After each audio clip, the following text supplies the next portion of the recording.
নমো শিবায়। হর হর মহাদেব। বন্ধুরা, হনুমানজিকে ভগবান শিবের একাদশ রুদ্র অবতার হিসাবে পূজা করা হয়। তাই হনুমানজির পূজা করলে ভগবান শিবের পূজা করা হয়। শ্রাবণ মাস ভগবান শিবের মাস হিসাবে পরিচিত। এই মাসে হনুমানজি ও ভগবান শিবের পূজা একসঙ্গে করলে বিশেষ শুভ ফল লাভ করা যায়।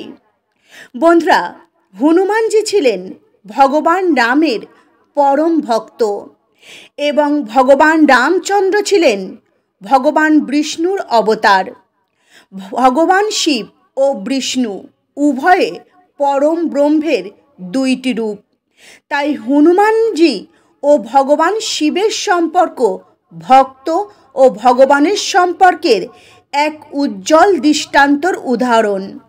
বন্ধুরা, হনুমানজি তার শক্তি ও ভক্তির জন্য পরিচিত এবং ভগবান শিব তার যজ্ঞ ও তপস্যার জন্য পরিচিত।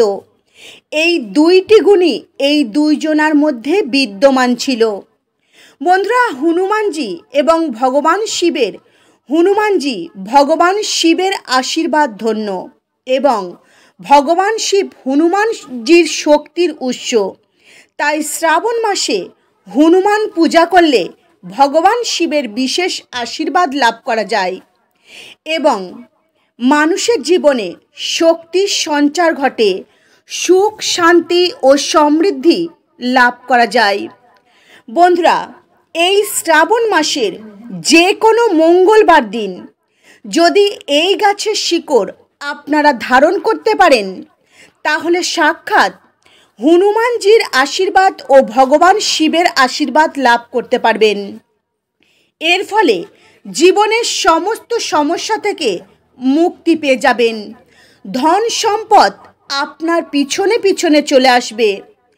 যে ব্যক্তি এই গাছের শিকড়টি মঙ্গলবার দিন নিয়মবিধি মেনে ধারণ করবেন, সেই ব্যক্তি কোটিপতি হয়ে যাবেন। দুনিয়ার কোনো শক্তি কোটিপতি হওয়া থেকে আটকাতে পারবে না। বন্ধুরা, এই গাছের শিকড়টি ধারণ করলে স্বয়ং বজরংবলী হনুমানজির আশীর্বাদ সর্বদাই থাকবে আপনার সঙ্গে। এই গাছটি হনুমানজির অত্যন্ত প্রিয়। এটি কোনো গাছের শিকড় নয়, সাক্ষাৎ ভগবান হনুমানজির আশীর্বাদ। বন্ধুরা, দারিদ্রতা কি আপনার পিছনে পড়ে রয়েছে বা আপনি কোনো বড় ধরনের সমস্যায় ভুগছেন? টাকা পয়সা উপার্জনের পথ কি আপনার সামনে একেবারে বন্ধ হয়ে গেছে? আপনি অনেক বেশি ঋণের জালে জড়িয়ে পড়েছেন বা আপনি ব্যবসা করছেন, আগে আপনার ব্যবসা খুব ভালো চলছিল, অনেক বেশি লাভ হচ্ছিল, কিন্তু সেই ব্যবসা হঠাৎই বন্ধ হতে বসেছে, ব্যবসায় লস আর লস হচ্ছে।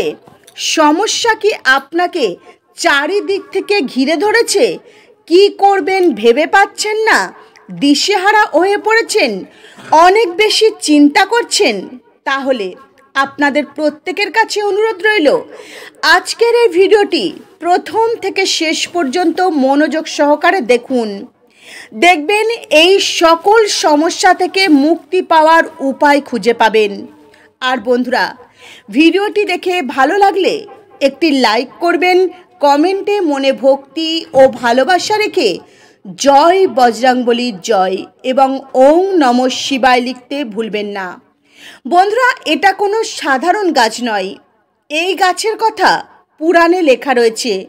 শ্রাবণ মাসে যে কোনো মঙ্গলবার দিন যদি নিষ্ঠা, ভক্তি আর বিশ্বাসের সঙ্গে এই গাছের শিকড় ধারণ করতে পারেন, তো এর ফলে দারিদ্রতা, অর্থকষ্ট, ঋণ, বাধা, বিপত্তি থেকে মুক্তি পেয়ে যাবেন।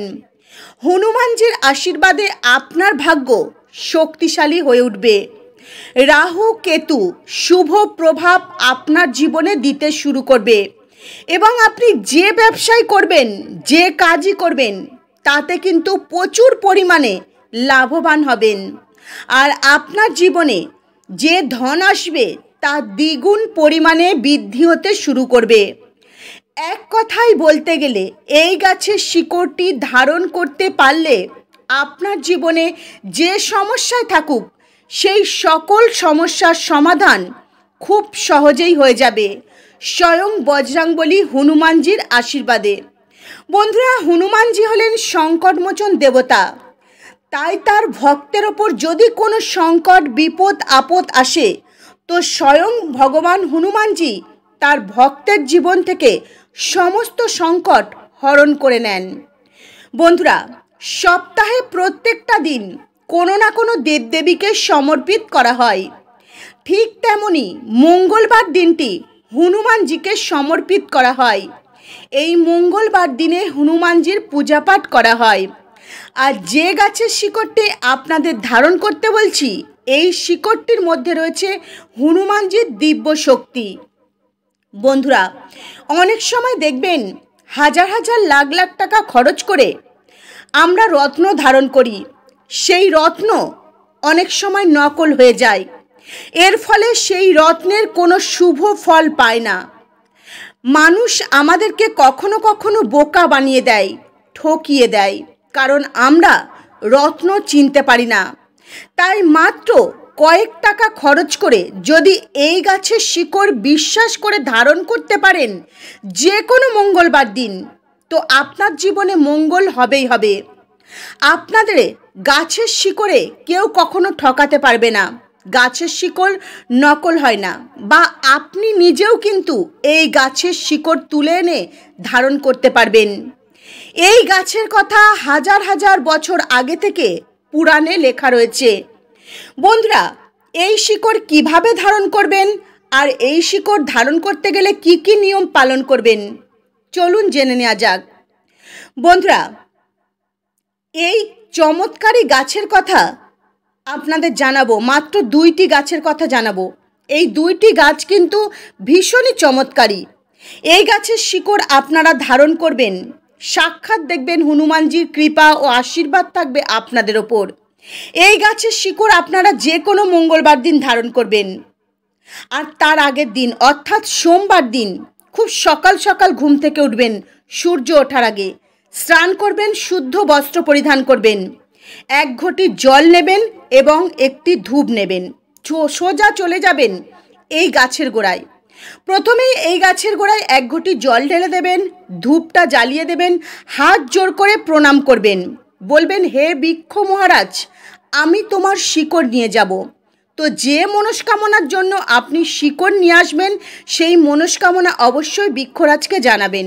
তারপরে আপনি প্রণাম করবেন। এইভাবে কিন্তু গাছকে নিমন্ত্রণ জানিয়ে সোমবার চলে আসবেন। মঙ্গলবার দিন আবারও আপনারা সকাল সকাল উঠবেন, অবশ্যই সূর্য ওঠার আগে। সূর্য ওঠার পর কখনোই কিন্তু এই গাছের শিকড় তুলে আনবেন না, তাহলে কিন্তু হিতে বিপরীত হতে পারে, কোনো শুভ ফল পাবেন না এই শিকড়ের। তাই সূর্য ওঠার আগে এই গাছের শিকড় তুলে আনবেন। শিকড়টি তুলে এনে জল দিয়ে ধুয়ে নেবেন, তারপর গঙ্গা জল ছিটিয়ে শুদ্ধ করে নেবেন। আপনার বাড়ির আশেপাশে যদি কোনো হনুমান মন্দির থাকে তাহলে এই শিকড়টি নিয়ে সেই মন্দিরে চলে যাবেন। হনুমানজির চরণে এই শিকড়টি রাখবেন, হনুমানজির সামনে একটি চামেলির তেলের প্রদীপ জ্বালিয়ে দেবেন, নিষ্ঠা ভক্তি সহকারে হনুমানজির পূজা করবেন, আপনাদের মনস্কামনা হনুমানজিকে জানাবেন। আর যদি বন্ধুরা আপনারা হনুমান মন্দিরে যেতে না পারেন, যদি আপনাদের ঠাকুর ঘরে হনুমানজির মূর্তি বা ফটো থাকে বা ইষ্ট দেবদেবীর চরণেও এই শিকড়টি রাখতে পারেন। তারপর একটি ঘিয়ের প্রদীপ জ্বালাবেন, হাত জোর করে প্রণাম করবেন, পূজা করবেন আর আপনাদের মনস্কামনা জানাবেন। তারপরে এই শিকড়টি রূপোর কিংবা তামার মাদুলিতে ভরে ধারণ করবেন। বন্ধুরা, যদি আপনার কুণ্ডলিতে নবগ্রহের অশুভ প্রভাব থাকে বা আপনাদের জীবনে যদি শনি দোষ মঙ্গল দোষ চলে বা আপনি কোনো জিনিস নিয়ে প্রচুর যদি চিন্তা ভাবনা করেন, দুর্ভাগ্য যদি আপনার পিছনে পড়ে থাকে, তাহলে বন্ধুরা অনন্ত গাছের মূল ধারণ করুন। হ্যাঁ বন্ধুরা, আপনারা একদম ঠিক শুনেছেন, অনন্ত গাছের মূল ধারণ করলে আপনার জীবনে যদি শনি দোষ মঙ্গল দোষ এবং নবগ্রহের অশুভ প্রভাব থাকে তো এই সমস্ত দোষ কিন্তু খুব সহজেই কেটে যাবে আপনার জীবন থেকে। আপনি কি বহুদিন ধরে রোগ ব্যাধিতে ভুগছেন? ডাক্তার দেখিয়ে ওষুধ খেয়ে হাঁপিয়ে উঠেছেন, কি করবেন ভেবে পাচ্ছেন না, বিরক্ত হয়ে যাচ্ছেন?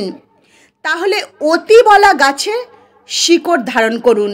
হ্যাঁ বন্ধুরা, মঙ্গলবার দিন আপনারা অবশ্যই অতিবলা গাছের শিকড় ধারণ করুন আগের বলা নিয়মে। বন্ধুরা, অতিবলা গাছ এমন একটি চমৎকারী গাছ, যে গাছের কথা আমাদের পুরাণে লেখা রয়েছে। এই গাছটির মধ্যে রয়েছে দিব্য ও চমৎকারী শক্তি। এই শিকড়টি রূপোর কিংবা তামার মাদুলিতে ভরে ধারণ করবেন। এই শিকড়টি ধারণ করা মাত্রই আপনার উপর যে দোষ থাকুক সেই দোষ কিন্তু কেটে যাবে। বন্ধুরা, শাস্ত্রে বলা রয়েছে, কোনো অসুস্থ ব্যক্তি যদি এই গাছের শিকড় সমস্ত নিয়মবিধি মেনে ধারণ করতে পারেন মঙ্গলবার, তাহলে বহুদিন ধরে রোগ ব্যাধিতে ভুগছেন, বিছানায় শুয়ে রয়েছেন, এমন ব্যক্তিও কিন্তু খুব সহজেই সুস্থ হয়ে যাবেন। বন্ধুরা, এই অতিবলা গাছ সম্বন্ধে বনস্পতি শাস্ত্রে পুরো 11 অধ্যায়ে লেখা রয়েছে। বন্ধুরা, এই গাছটি অত্যন্ত চমৎকারী গাছ। যখন অমৃতর কলস নিয়ে দেবতা আর অসুরদের মধ্যে যুদ্ধ শুরু হয়েছিল, তখন অমৃতর কলস থেকে কয়েক ফোঁটা অমৃত মাটিতে পড়ে যাচ্ছিল। তো সেই অমৃত মাটিতে না পড়ে এই অতিবলা গাছের ওপর পড়েছিল। তাহলে বন্ধুরা, বুঝতেই পাচ্ছেন এই গাছটি কিন্তু অমৃতর সমতুল্য। বন্ধুরা, আপনাদের জীবনে কি অর্থের আগমন একেবারে বন্ধ হয়ে গেছে? টাকা পয়সা নিয়ে অনেক বেশি চিন্তা ভাবনা করছেন? তাহলে যে কোনো মঙ্গলবার দিন চামেলি ফুল গাছের শিকড় ধারণ করুন। বন্ধুরা, এই চামেলি ফুল গাছে স্বয়ং হনুমানজি বিরাজ করেন, তার আশীর্বাদ রয়েছে এই গাছটিতে। এই গাছের শিকড় ধারণ করা মাত্রই আপনি আর্থিক যে কোনো সমস্যা থেকে মুক্তি পেয়ে যাবেন। টাকা পয়সা ইনকামের পথ আপনাদের সামনে চারিদিক থেকে খুলে যাবে। অর্থ উপার্জন আপনারা কিন্তু অত্যাধিক মাত্রায় করতে পারবেন। আর যে অর্থ আপনাদের হাতে আসবে তা দ্বিগুণ পরিমাণে বৃদ্ধি হবে। হনুমানজির আশীর্বাদে আপনার ভাগ্য আপনার সঙ্গ দেবে। বন্ধুরা, আজকের এই ভিডিওতে আপনাদের যে গাছগুলির কথা জানালাম, এই গাছগুলি কোনো সাধারণ গাছ নয়। এই গাছগুলির মধ্যে রয়েছে অনেক দিব্য ও চমৎকারী শক্তি। তাই এই শিকড় যদি আপনারা ধারণ করতে পারেন, কখনো অর্থের অভাব হবে না, দারিদ্রতা স্পর্শ করতে পারবে না, রোগ ব্যাধি থেকে মুক্তি পাবেন, গ্রহ দোষ থেকেও মুক্তি পাবেন। তো বন্ধুরা, আজকের মতো ভিডিও এই পর্যন্তই। আপনারা ভালো থাকবেন, সুস্থ থাকবেন। নমস্কার। হরে কৃষ্ণা।